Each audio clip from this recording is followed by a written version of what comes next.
that was a big curiosity I had, was like your perspective on whether or not, because that, I mean, and honestly, also, by the way, feels a little weird. You probably don't have time to have watched any of the podcasts that I've been doing, but some of the time, me and other musicians sit around here being like, "Fuck, I wish there was like more spots we could do," particularly because we have such a hard time filling up the big room in Ramcat, and it's just like, and which is why actually we didn't necessarily intend the Gas Hill to be a regular thing, but that was one of the good things that's come out of COVID. Is actually the Ramcat's Gas Hill Drinking Room has become a more regular thing, and we're trying to figure out how to do that on a more regular basis because we are able to showcase local artists, and it's a pretty good room to do that. We still haven't figured out the overlap and the sound. If we have a show downstairs and upstairs, and staffing-wise, it's a challenge too. But like we would love to be able to do more stuff because we know there's a need for that. We talk about breweries a lot and the free music at the breweries and bands playing for free and then trying to do a show where we charge money for it, and how difficult that sometimes is if you're playing a brewery 3 weeks earlier from a show where you're asking people to pay $10. What does that mean for your audience?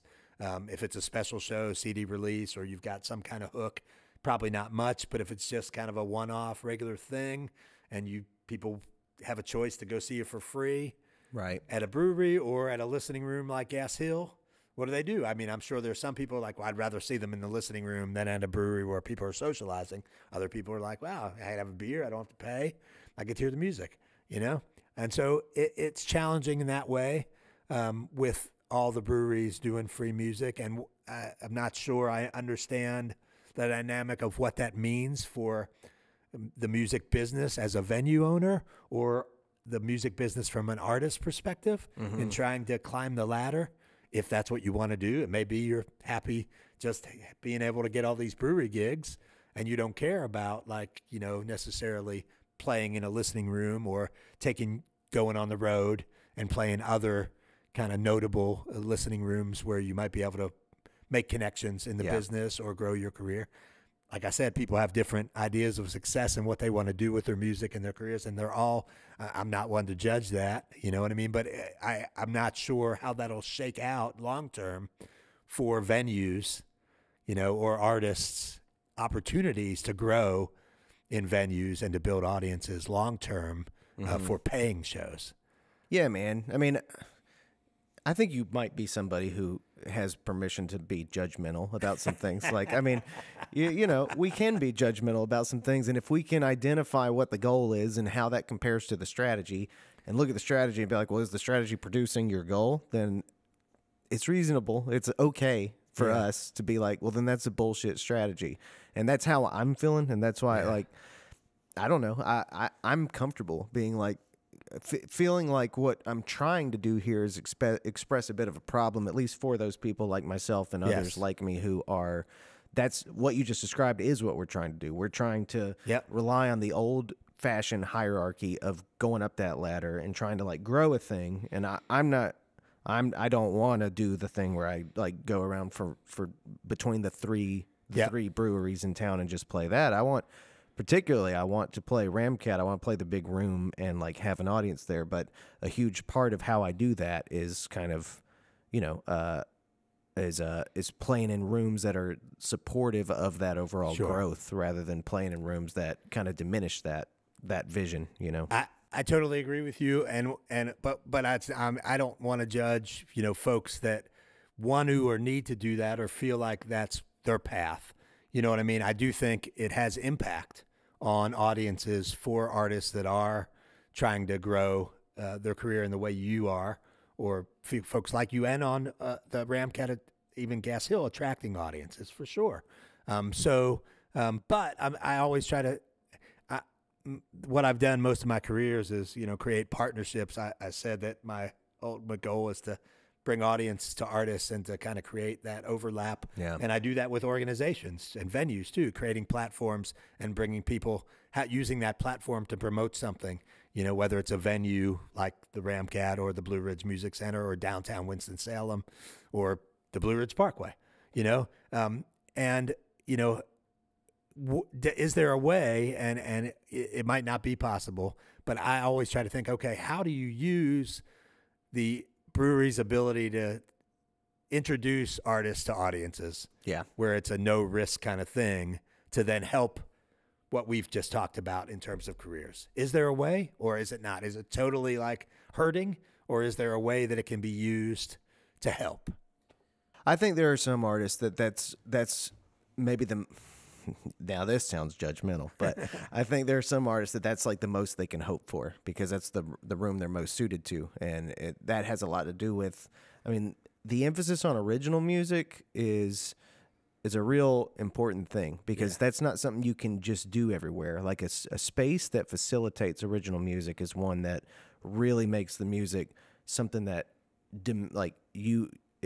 the lighting, the space, everything about it, your attention cannot not be on the music for the most part. You know, like the whole room supports where your attention goes. When we're talking about breweries and shit, we're talking about this, wherever these bands are playing is already kind of a passive part of the room. It's the same light, it's the same color as everything else. It's in the corner. It's, you know, in some cases the band brought their sound system with them, you know, like it's not the point of being there. So it makes sense in my mind that rather than playing music there, that to connect with it at all, because it's songs you've never heard before. So let me back up one step.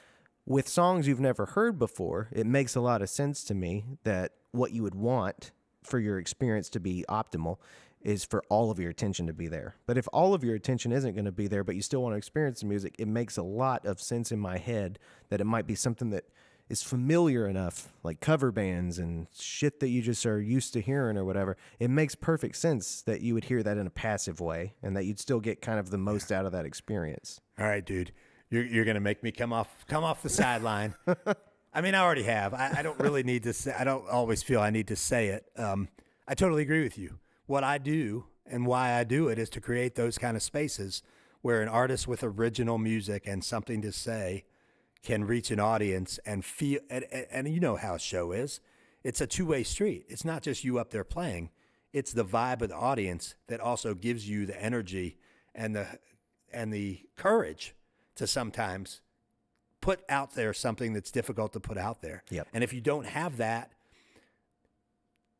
doesn't, it doesn't allow for special moments. And I try to create places where artists and audiences can have those special moments where you see something like, man, they killed it. Like it just, that changed me in a way for a minute, or took me out of whatever we're having to deal with on a regular basis, and like allowed me to transcend the moment and see something in a different way or feel something in a different way. And I'm a changed person coming out of that show, both on the artist side and the audience side. And so I try to work in venues that allow for that. And I choose not to work in venues that don't provide that kind of opportunity. And so if that tells you how I feel about it. It does. I'm glad you came off the sideline. We needed the QB.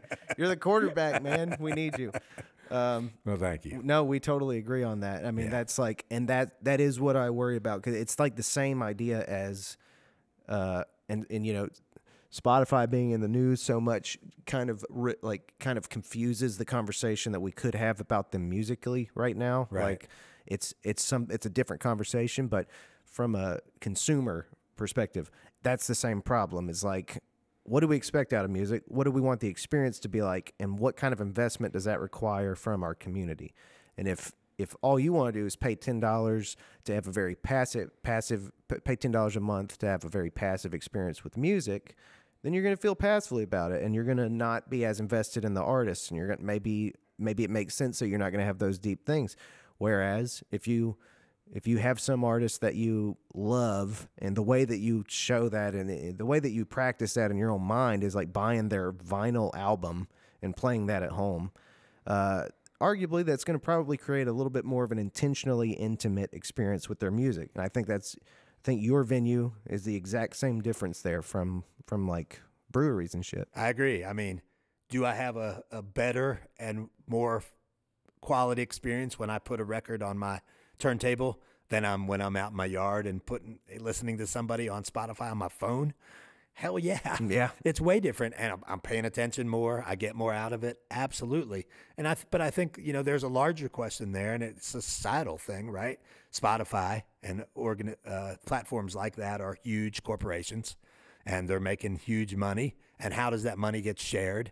Right. And it's just the top level making all this money, and really only a little bit filters down to most of the artists. That's a question we have as a society with business in general, and the way our society is structured. And I think this is a microcosm of that in a way. It really is. And I'm working in a community. I work with artists. I work with small businesses, and that's where I stand. And I think that supporting small businesses and local entrepreneurs and local artists and local creative people, I think that connectivity and realism and authenticity in those relationships are much, much more healthy and much more successful long term for communities and for people than some of the things that are taking us out of those connections and making it more virtual. Mm-hmm, man, I really, really agree with that. And that's probably the point of what I'm doing here, is trying to express that idea and figure out what we're going to do about it. Not just us, but also give people who might just listen to this as consumers of music the room to think about that. And I don't know, whatever, invest in what they want to invest in, but it does require investment in some kind of way.